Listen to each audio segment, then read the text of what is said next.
Hi, welcome to Go Tell Mom. I'm Dianna Kelly, and I've been momming for several decades, including tending my fur babies, kids I gave birth to, kids I mentored as a broadcaster and college instructor, my kids' friends, and my friends. I'm not a psychologist or doctor, but I do know how to dig up advice from those who are, and that's what I'll share with you. If you have something to share with me, remark, comment, question, please comment below.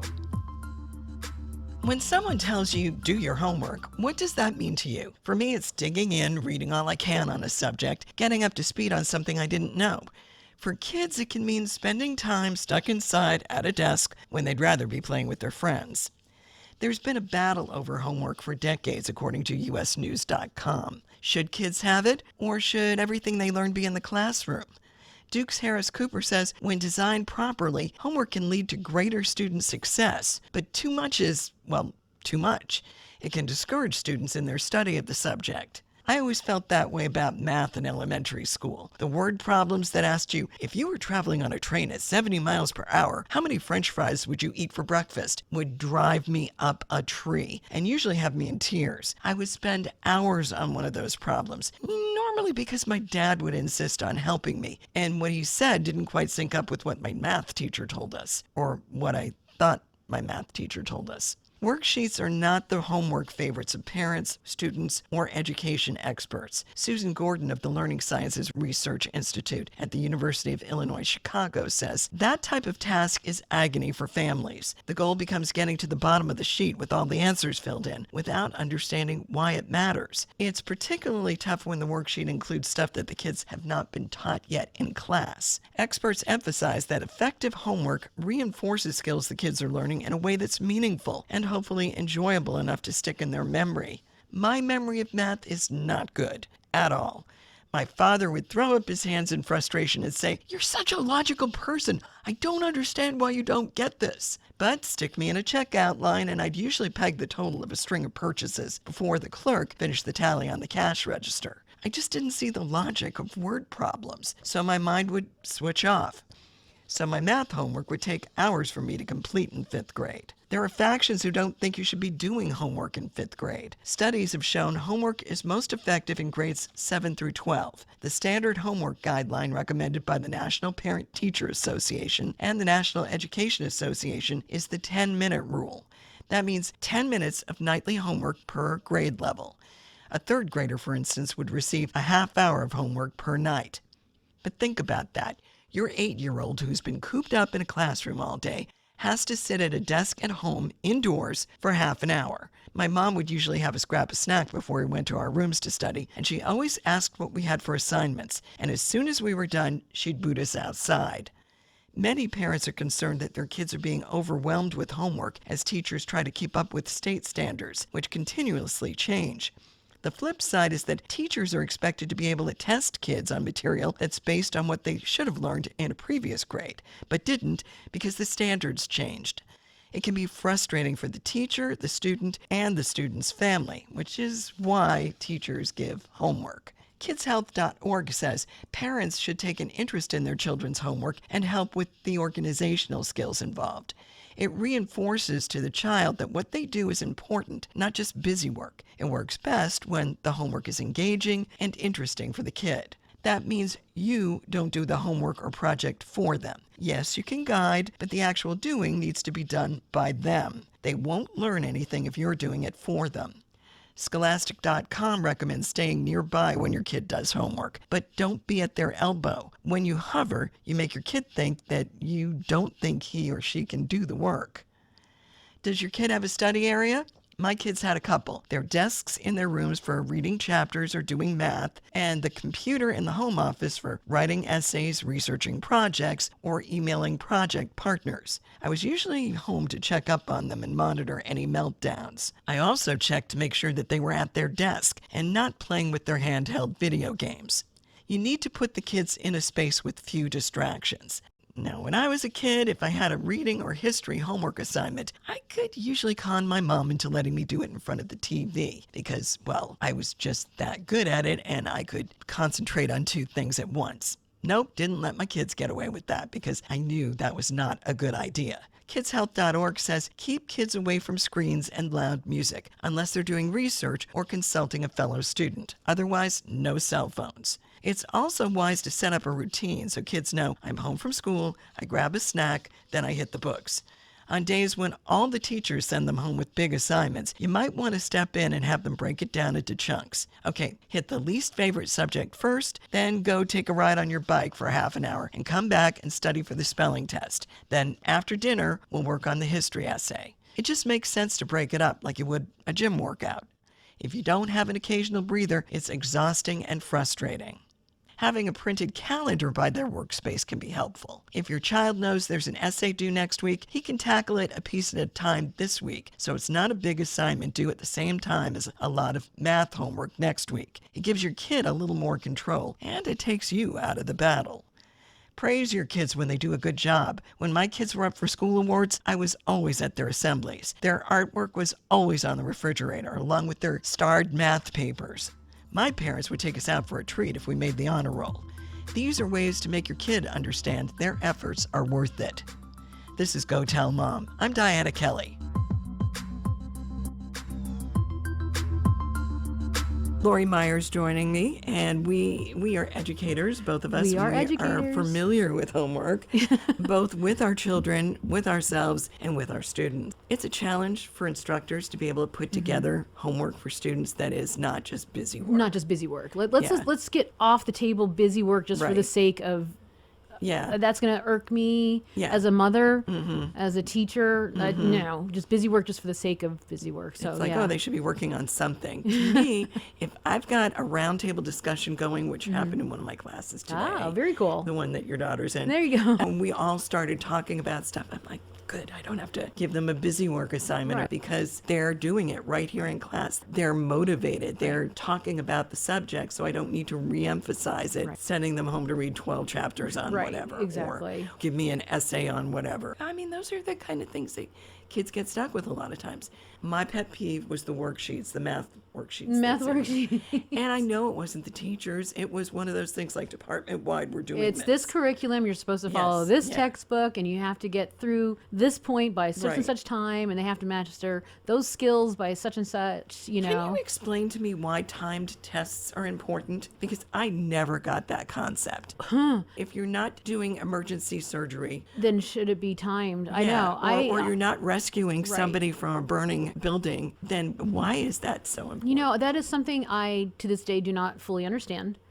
I don't believe just because you can be done the fastest means you're doing it the best. Or that you're going to remember it longer than the other folks. Right. Just because somebody can regurgitate faster doesn't mean they're truly doing more than just memorizing. And immersing themselves in it. And I want them to know the material. Not just memorize it and spit it back like, Right. Now, I think there's a couple of things that might be important at a young age to, I'm not going to say have it timed, but being able to retrieve information in a timely manner. Yeah. And like the basic foundations of math skills, like your multiplications, knowing that 3 times 3 is 9 and you're able to, or, 9 times 3 is 27, right? It's 27, right? But jokingly, but because those are skills when you go further into algebra, you're going to need to be able to just spit out some of those answers. Even if solving the problem takes you a little bit, you don't want to be stuck on the basic skills. Right. So I think doing it timely, not the fastest, but not the slowest. And there's many ways to learn multiplications, but you do need to practice. And that does apply to homework, but there's a fun way to learn multiplication. And it's not just drills. Right, remember the drills? right. I remember having to do drills all the time. Well, my neighbor behind me, when my kids were going through the multiplication tables, and she told me about it. She said, because we had sliding glass doors, and we could wave at each other through the sliding glass doors, but she would put the multiplication tables in wax stuff or whatever it is, the stuff that you could get off. Oh, the dry erase or whatever it is. But you could write it on your glass, and it would stay up there for the semester. And that was how my kids learned the multiplication See, and I love tables. that. And it made it fun and interesting. You did something creative, but it's so much more engaging. Yes. And, I did something like that with Jessica. Like when we were having to practice the phases of the moon. Right. In her science class somewhere in elementary school. I don't remember that. And she drew pictures. Of the phases of the moon. Right. And then we taped them up to the cabinetry in the kitchen. So she had to open up like one cabinet to get a glass, she would have to tell me the phase of the moon or match the vocabulary. And it wasn't like drill, but we just made it fun that way. Yeah. You know, and it just little things like that. And that goes back to the basic beliefs I, as an educator, but also as a person that didn't learn like everybody else. I couldn't just open up a textbook and read it and regurgitate it and take a test. That wasn't me. So I always go back to the VARK, the visual, the acronyms VARK, visual, auditory, reading, writing, and kinesthetics. Particularly the K, that's the hands-on, get engaged. Yes. And I know I struggled like with history growing up because it was just lecture or reading the textbook. Yeah. And you were telling me you had like this incredible, awesome history teacher. Greatest 6th grade teacher. And she would have us do things like dress up as historic characters. See, I love that. Yeah. And you have to do your research to do that.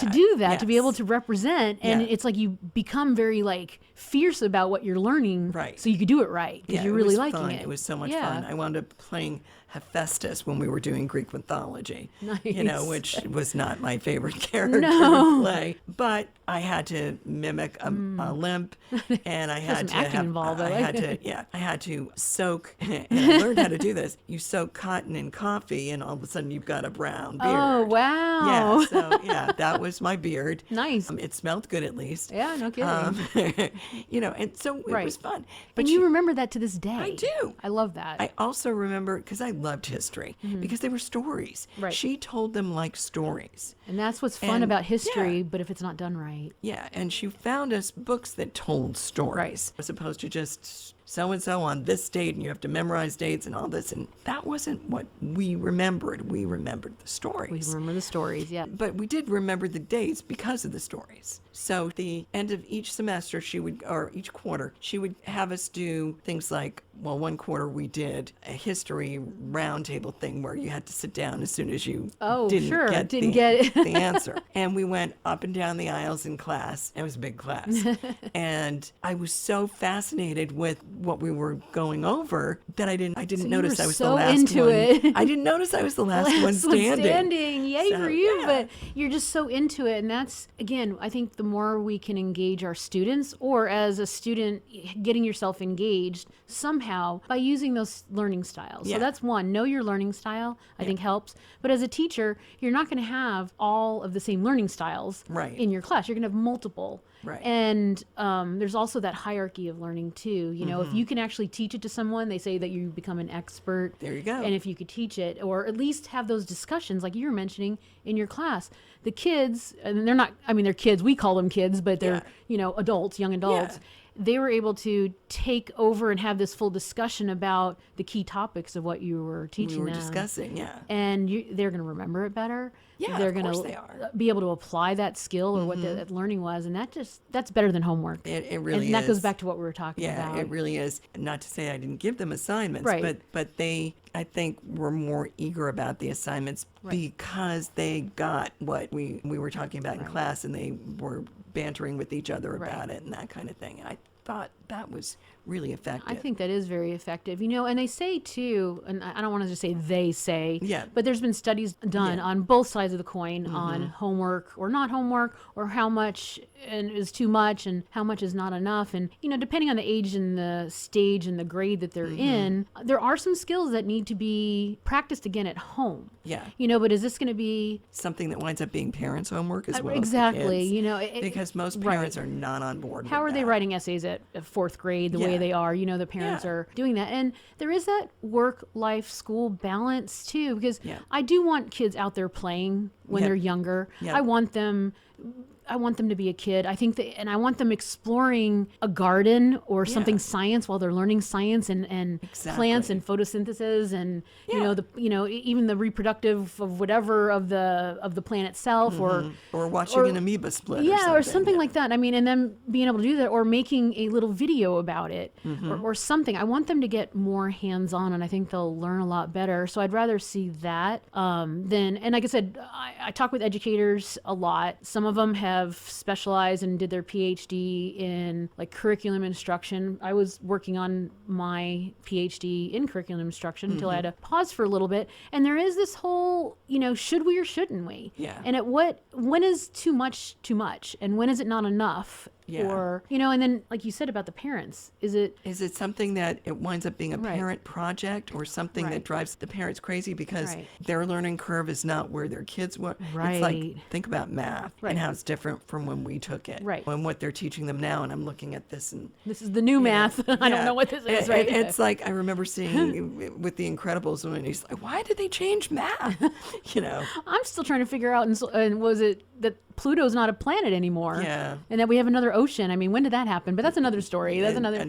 Yeah. But now what I do like about homework is you do need to reinforce the skills, because not every student, and me being a student, always learning, I don't learn the same way as everybody. Some things I can learn faster, some things take me longer, and I do need to go over it. And I do like that parents can know a little bit more about what's going on in school, because when you ask your child, what'd you do today? Nothing, And so I like a little bit of that coming home, but I don't want the parents have to be sitting side by side the entire time. Yeah. Maybe help get them started. Yeah. And then they're off on their own, but it shouldn't be this grueling process every day. Yeah. So my daughter's done private school, she did public school, and she did homeschooling.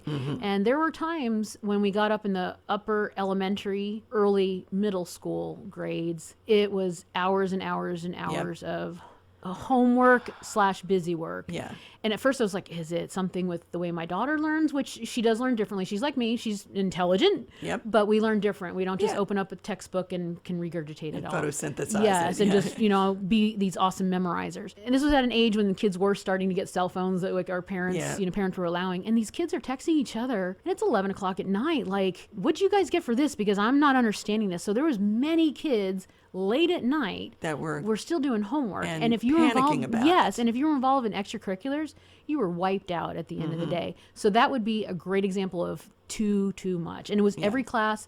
In fact, it was so much. And this would be my little beef here for a second. Jessica was always very tiny, petite. Yeah. And bringing home all those textbooks. They were saying some kids were taking home like 10 pounds worth of textbooks. And you're like 4th, 5th grade, and she was barely 40, 50 pounds. So this is where I thought my brilliant idea was to get the used textbooks off of Amazon. So every year, spend $20, $30, buy the like news, and they were in better condition than the school's textbooks. Yeah. But at least I had a set at home, so she didn't have to keep bringing those back Carrying and them, forth. yeah. I mean, I thought that was a brilliant move, but it was so much every friggin' night. Yep. It was ridiculous. And Jessica is a strong math student, so she could accelerate very fast through it. Yeah. But it was going at a slow pace because that's what the class needed. But other subjects, particularly actually like the history, it just wasn't clicking for her. It was grueling for her. Think of it as gossip. Yeah, exactly. That's what it is. Well, when we have those discussions about, so that's what we try to do as a family. If they're talking about a specific thing in a point in history, we would have discussions, like you said, gossip, storytelling, and we would try to do that at home. That way she can contribute to it and learn a little bit more than just sitting there reading about it, because the teacher, I don't think, added the right element that she needed. Yeah, and sometimes that's really the crucial factor right there. Right. You wind up with a teacher like the one I had in 6th grade. Then it's she would like, love that. That's the kind of creative, for me it was groundbreaking, and that's why I've always loved history. Right. Because I had a great 6th grade teacher. And it's very important to know your history. I think all these gen ed classes are so important. Yeah. But what do you think it is that the teachers, and each teacher has a different teaching style. Each student has a different learning style. What do you think it is that, again, I had a teacher for history many years. Yep. It was just regurgitate what was in the textbook. And you had this very vibrant, let's engage in history. Let's get into this. That comes to with a teacher. I think some teachers they may be more engaged themselves in the subject. It's true. like they're teaching a lot of different subjects, and this is just one that got put on their plate. And that's when kids... And that happens in elementary because they teach multiple subjects. Yeah. And then you wind up with somebody that's their wheelhouse, but math may not be. So, and they get stuck with a math class, and that's when you get students that are like, oh my gosh, I'm never going to pass this. And they shouldn't feel that way. And part of it too is we put a lot of pressure on students when it comes to grades. We do. And I'm not so sure that's a good thing. They should want to learn, but they should want to learn. Right. It should be something that is something that they gravitate toward, not something that they're like, oh God, do I have to? Right.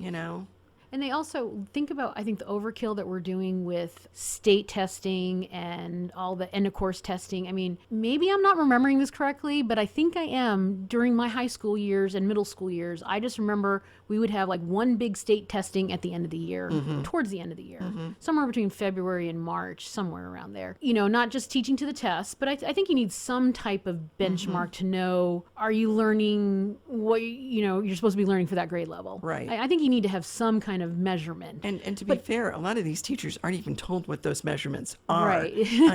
until it's like 6 weeks from when the kids are supposed to be taking the test, which is ridiculous. Which it gets ridiculous, but usually the curriculum that is started at the beginning of the year is supposed to match up to that state testing. At least the skills are, because there's the whole map of the academic map. But if that map changes like 3 weeks before the start of the school year, then what happens? Well, usually that's something that's voted. I will say, at least I can speak for the district that I'm in. It would have to be voted, and it wouldn't start anything new until the next year. Which is good. Yes, because I know that that's fair. I know that can be floopy in some other school districts, but we have not. And I'm in my thinking years, about that because I've gone through a lot of You've school gone districts. right. Yes. With my radio career, we'd be going sure. from town to town, and you're like, what? Why is it like this here? Right, and there might have been, if you were in different locations, you could have been like, we already did this in math last year, or or we haven't done that yet, just depending, because each school district is different. Then you can get into the topic of, does each school district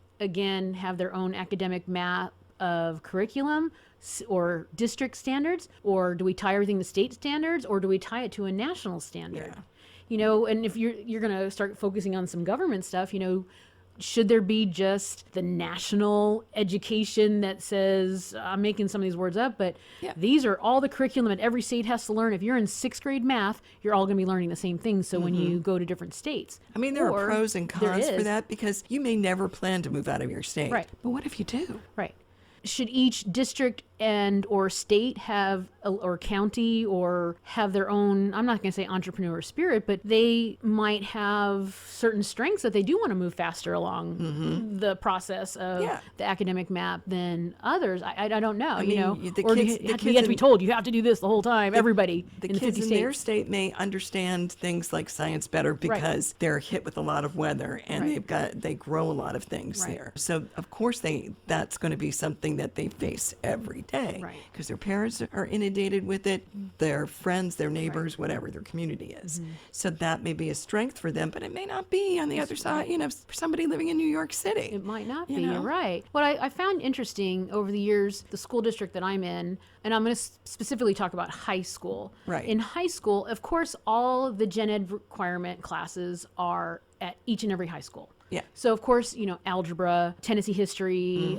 biology, whatever. But see, there's the a question are. there. Why Tennessee history? Well, that's one of them. But that's one of them. They also have American history or early American history. Right. But there's 4 requirements for history. But I do think they throw in that state one. I think. Yeah, they did that when I grew up in New Hampshire too. Yeah. So I think they want you to have one of the state histories, and I think the other 3. One's American history, and I think there's a global one. So, but each high school has the gen ed requirement classes. But each high school has a little bit, it's almost like a college as far as they have a specialty. Yeah. So 1 or 2 schools is a little bit more emphasized in the arts, more maybe in theater and 2 and 3D art. They might have that, I guess, that student base that was more of that. So they still get everything else. They're still getting even some other things, like if you want to get into a nursing program, a pre-med program, or a vet, they still have all that. Or be a broadcaster. Or be a broadcaster. And then there's another school that, again, has all the gen ed stuff and a few of the other minors, I guess you'd say, but they have a really strong focus in the vocational schools. Right. So each school kind of had a little bit of an extra special focus. And you can actually transfer to those schools as long as you have your own transportation, because you'd be at a zone where you can get that specialty if you want to while you're in high school. That's pretty cool, actually, to be able to do that. Yeah, so you still get all your gen eds that everybody has to do in the state of Tennessee. You still get all the variety of, I guess you would call them specialty or electives, but then they have that big emphasis if you wanted to do that, which I thought was kind of cool. Well, it'd probably make you more likely to do your homework too. Exactly. It goes back to it, because would it be really homework? You're wanting to learn. Exactly. If you are a theater arts potential major in college, you can learn more in high school, you're Yeah. probably going to be putting a lot more effort into it. So if like, you oh, read go it- figure this. Wait a second. We're onto something. Yeah. When I was in high school, we would, in our senior year, we could take special courses. Yes, I love so you that. could take one in speech, you could take one in theater arts, you could take one in Shakespeare. Okay. You could pick some things. So Right. some kids picked some things, other kids picked other things, but we all wound up taking things that we would bring with us to interesting, right. college or vocational school, depending on what you were doing. What'd you pick? I wound up with speech. I wound up with drama and Shakespeare. And I can't remember what the last one was now. I'm trying to remember mine, but I do remember actually taking typing. Oh, I did that. We were allowed to do those kind of things too in the vocational throughout. Yeah, I think I was section. able to do it. Yeah. Through like I Yeah. think in my sophomore year, I remember Yeah. out of all my classes typing and becoming. Dad made me take it. Yeah, He's my- like, you're going to need this. Because I think he saw me as a secretary. Mom said, That was my no. grandfather's push, like just in case you can always get a job being a secretary. Yeah, Mom was like, and you'll need it to type papers in college. Yes, So- that's exactly what my mom Yes, said for all yes. those papers you're going to type in college. There but we go. talk about a mindset and Yeah. a generational thing. But I do remember taking those typing classes. Yeah, they were pretty helpful. Okay, so when you're setting your kid up to do homework, how do you do it? As a teacher, and I have conversations with parents, I only answer this question as what I do with my child, as Right. what I do as a parent. Right. And I try to have it in a quiet place, but a place that we always would do it in. And it's usually, honestly, in the kitchen or on the dining room table. But it's the same place. So if I was cooking or doing whatever I need to do, I'm right there for questions, just help them get started and right there. And I made a little, always had a little caddy of just pens and markers and Yep. highlighters and just little things that made it special. Yep. This is just yours. We take it out for homework. Yeah. Now, that would happen some of the time. When we were at home, that's how we did our homework. Like I said, I'd help Jessica get started, make sure she understood the directions, and then go. Yeah. And if sometimes we had to do one together, let's say it was a math worksheet, the busy work math Yeah. that kept getting thrown out. Maybe we do one together, and then the next two I just kind of would watch over and then let her be. But she was getting it right away. She'd be fine. Now, if you have a child that's in extracurriculars, you're probably usually doing your homework in a vehicle. Yeah. And that is not the best situation, No. but we still wanted to make sure that we emphasize it was a priority. Just because you're doing other things, whether still we have to agreed do with it or what- not, Yeah. this is a life skill. You still have to do it. Yeah. So yeah, my kids had desks in their room, and they get the stack. They go up to the room, and allegedly doing their homework, Right. and I would check on them. right. But I think the checking on them is the important part. Yeah, it really is, because there'd be times that I would see a video game get stuffed Right. into a drawer or something like that, because that was back when they had When they had portable the little, yes. ones. Now, my kids did not have cell phones. There was one cell phone that was the house cell phone. Sure. It would go with whichever kid was doing rehearsal or practice or Right. whatever they were doing. They got to Right. use it then. For the most part, and they didn't have computers in their room. There was one room that was kind of like an office. Right. And the kids would, if they had to do something on the computer, they'd do it there. And it was right out front. Right. There was no way they were doing anything besides homework on it. You could So see. that would be the way we did it. Right. I was not a hoverer when it came to homework. When it came to math, that was completely their dad. That's dad. And that's okay. I like that. There's who to go to for these subjects because we can't be Yep. good at all of them. When it We came to pretend be. vocabulary, they always turned to mom. Right. That was kind of my thing. Right. But my mother had in the bathroom, in the rack in the bathroom, because there was a rack in the bathroom, she had Reader's Digests in there. I love those Reader Digests. Those are and great they always stories had to those, read. but they also had the words in there. Oh, right. And they'd have That's so the funny. word quiz or word test or whatever it is. It's been a while since I've It has read been a them. while, but I love those Reader Digest But stories. that was how we would come up with extra words. And I also loved a lot of the classical books, and they had great vocabulary in them. I'd pick up most of the vocab from the context in the sentence. Like, I never knew how to say pacify until I heard somebody say it, and I'm like, oh. Oh, right. But I learned that word from Little Women, Oh, look at that. Right. because it was the context. I love that. Beth would pacify Joe when she would Right. have a fight with Amy, and that to me made me understand the meaning of the word. But my mom would let me read a lot. I That's mean, that great. was sort of Oh, that is key my to a lot. thing. She would boot me out every once in a while, like, you need fresh air. Get outside Get out now. Get some But- vitamin D and some sunshine. But for the most part, I was a bookworm, and she knew it. Which your vocabulary must be just incredible school when you, especially growing up, Yeah. you know, way ahead of your Yeah. grade level. I'm You know, sure. the other kids would be reading. Do you remember the SRA Yes. things, the SRA readings? I'd be in the tan section when the other kids Right. would be like in the blue, Right. or whatever and tan was like the Right. the 10th level, the one. Right. Because I'd get into reading the stories that were in them. You like the stories. I liked the story, and I'd get dirty looks from all of my classmates, Right. and I'm like, I just want to read. And that was probably me giving you a dirty look, because I was when I was younger, struggling reader. I was a big time struggling My reader. daughter was too, initially. Especially with dyslexia. At the time, there wasn't much that people knew about that, but reading was so hard. I enjoyed the stories, but I had to learn differently. And as I've practiced and gotten older, again, I'm a fantastic reader now, but it was such a struggle. Like I said, fantastic enough that did my master's, worked on my PhD. There you go. Straight A's and a high IQ, but it was a struggle. It was a struggle. Anytime you've got something that makes you see the words that.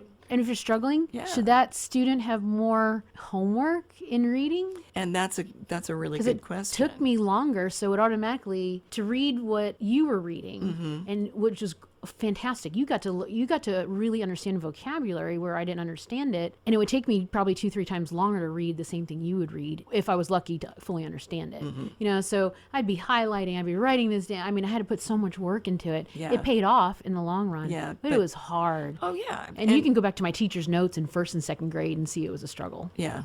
They kept putting me in lower groups. My daughter, she was like one of the last in her class that was able to read. Well, she had a vision problem. Right. And we finally figured it out. Your big, beautiful eyes are not focusing. And I can't remember what it was, but one of her instructors was like, let's get her eyes checked. And we did. And she's like 2,200. Oh, my goodness. They've straightened out over the years, which is kids' eyes can do that sometimes, and hers There's did. still young muscles that are developing. Yeah.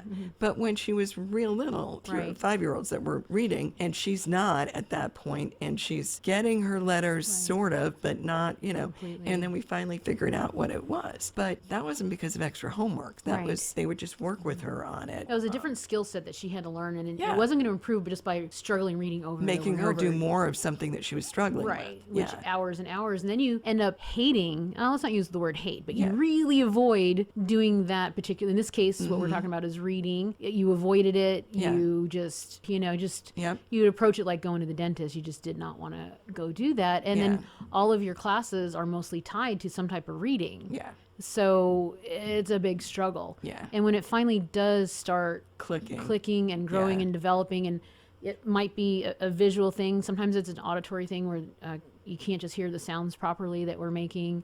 Or it's just how to pronounce a word and truly understand what that word means. Yeah. When it does finally, and it takes that click, but even or that the click, light bulb going it off. starts, Yeah. yes, it takes a while. But when that happens, it's like, wow, it's night and day difference. Yeah, it definitely is. But it doesn't help them doing more homework because of you it. just have to figure out a different way of learning. So what is the right amount of homework? Or is there, or should there be? They say it's 10 minutes for each grade level. Gotcha. At least that was. But So 10 minutes for each subject in each grade level, or just 10 minutes if you're first? Okay. I think it was 10 minutes for each grade level, period. Okay. Which, think about it. I mean, you're going to give a first grader 10 minutes worth of, they should be able to connect dots and that kind of thing, and make it fun and a game for them. Right. But you're going to tell a third grader that they have to sit in the house for half an hour when in some schools they don't even get recess. They don't get any recreation. They need their recess. Yeah. They need to get out there. They need to be playing. They need to... Fresh air and not dodgeball. Right. Hey, there's some... One day we'll talk about dodgeball. There's some pros and cons to the world of surviving dodgeball in middle school. That is true, too. Think about how great it would be if we could emphasize a little bit more of the play and letting the kids just get their wiggles out. They might actually be able to sit still a little bit longer in class. Exactly. And be a little bit more focused. Or if anything, I don't know. And then if we had a history teacher like you had, Yeah, she was awesome. Yeah, and really that can make a was. big difference. And then maybe what their project is that they're learning on in that history, like you said, you had to research your historical figure, and and Which probably took me create to an the outfit, library. right? Gee, that was terrible. I for know. me. Go figure. You're going to the library, and of course, today's day and age, I love still hitting the library, but you can, internet search, Yeah, you and can. if you can make a costume or practice how you're going to be that character, like you said, with a little bit of a limp, or how you're going to do this, and that. And I guess you were saying your character married this other character, or historical I character. was supposed to be married to, so part of my speech was mentioning her. Right. So So you had to learn about another character or historical exactly. figure as well. Exactly. And I mean, it could really just go from there. And you probably put more into it as opposed to it maybe being like an essay or an assignment. Yeah, exactly. I love it. Exactly. Well, thank you, Lori. It's been a pleasure discussing homework with you. It's a pleasure. And hopefully we gave some tips to a few people or made them think a little differently about I like that idea. how they have their kids study. Because I don't think there is a right or wrong answer. I don't think there is either. Kids are so different. Every kid is different. Yep. Hey, thanks for listening to this episode of Go Tell Mom, where we chew on stuff that you talk about with your mom, or maybe not. I'm Dianna Kelly. If there's something you want brought up, something you want to add, comment below, and I'll be back next week.